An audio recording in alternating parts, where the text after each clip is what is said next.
Good evening, Bahamas. On the broadcast tonight, the International Monetary Fund releases a report on national health insurance. Find out what the Minister of Health has to say on that report. Plus, former gang members speak out on rising crime in the country.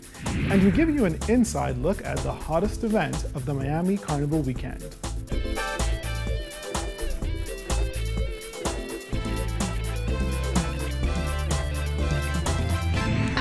Is brought to you by Alive, the nation's newest and best LTE network. Good to be alive. Welcome to our news, the weekend edition, and thanks for joining us. I'm Andrew Knowles. Health Minister Dr. Dwayne Sands is responding to that recently released International Monetary Fund report that said expanding national health insurance is not affordable without new revenues to fund it. Our Jasmine has the details in this report. We've been saying this all along, that you cannot promise all things to all people for nothing.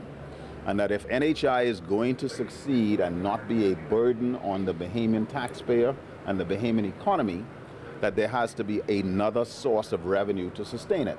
Now that said, it is unconscionable to imagine putting another tax on the back of the struggling Bahamian taxpayer unless you can guarantee value.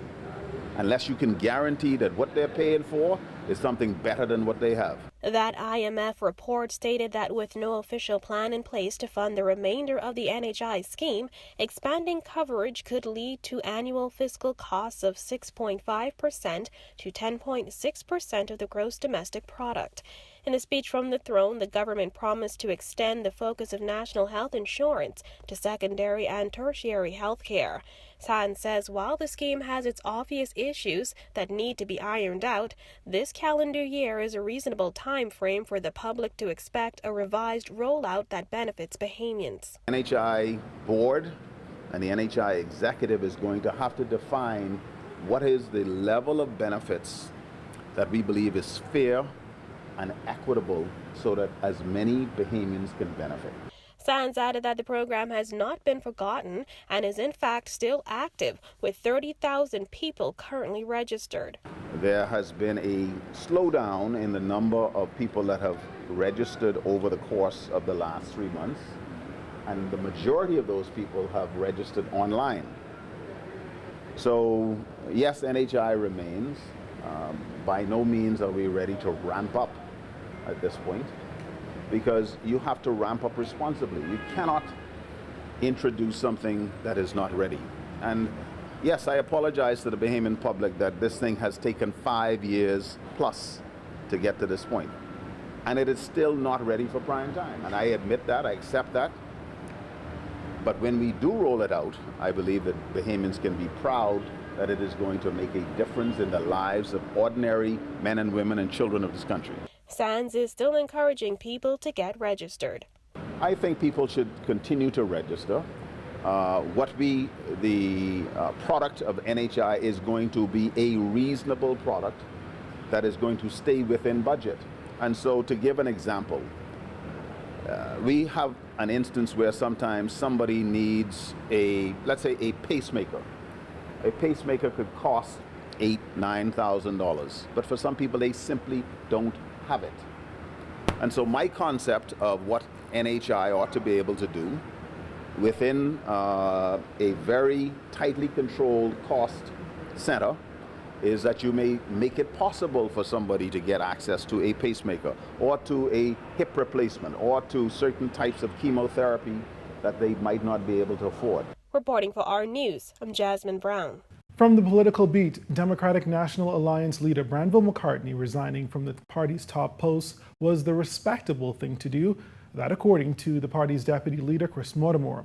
McCartney has announced that he will step down on October 24th, a move Mortimer said is tough but will allow for progression in the organization. As much as it was hard for him to make the decision to step down, I respect that, because one of the things I've always said is not so much getting the mantle that makes a great leader and a great man, it's knowing when to leave.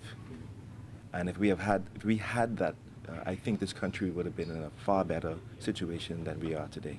McCartney said the two-party system in the Bahamas is strong and makes it difficult for any third party.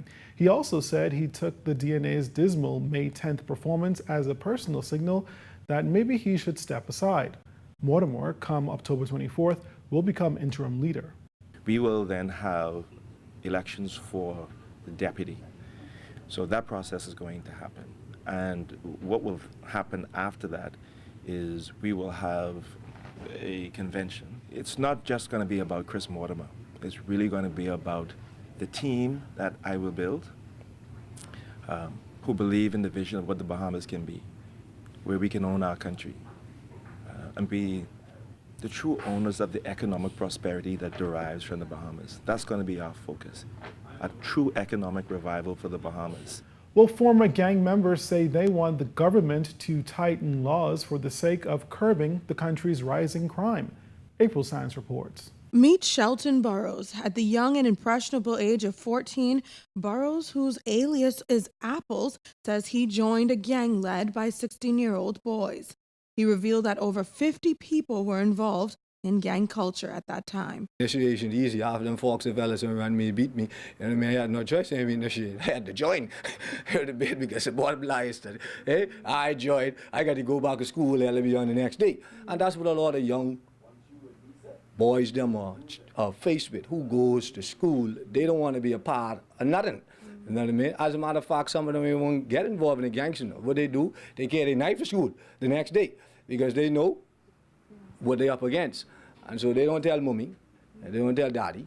You know what I mean? Many of them ain't even got no daddy around. Because if they had daddy around, daddy would maybe go to school to address these matters. You know what I mean?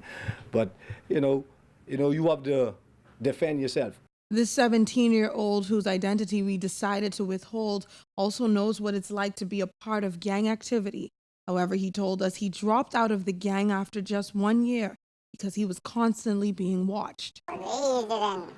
Letting someone after me, and once you're in a neighbor and your neighbor ain't really get no good influence, it's usually a part because one day you could just say, all the boys would start and they say, let's go on the beach, and from there problem could start.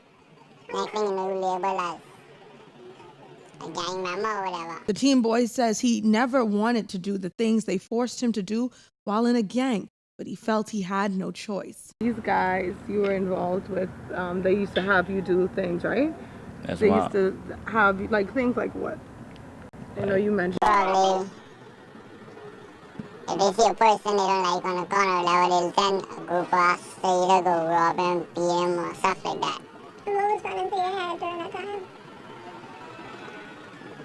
Really, like I say, the excitement, you know, of getting over it. But as I get older, I started to realize, hey, that wasn't making no sense. Back in September 2015, then National Security Minister Dr. Bernard Nottage said that police would receive additional training to fight criminal gangs who use instruments of death like firearms to destabilize the country and communities while also driving fear into the hearts of Bahamians. Burrows says that gang culture remains strong today. Coming from Elizabeth Estate, you know what I mean, there was turf wars going on between Fox Hill, Elizabeth and Camp Road, you know.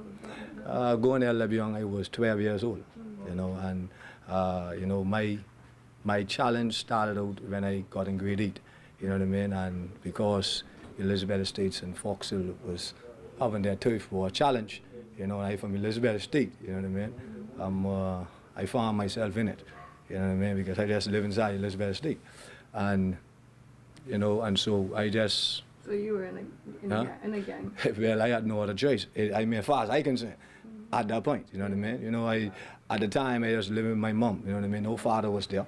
So, you know what I mean? You know, one day yuck me in and say, boy, listen, you come to speak, you know what I mean? Reporting for our news, I'm April Sands. And we'll take a break here, but still ahead tonight. Find out how the local real estate industry is performing. That story and more when our news returns.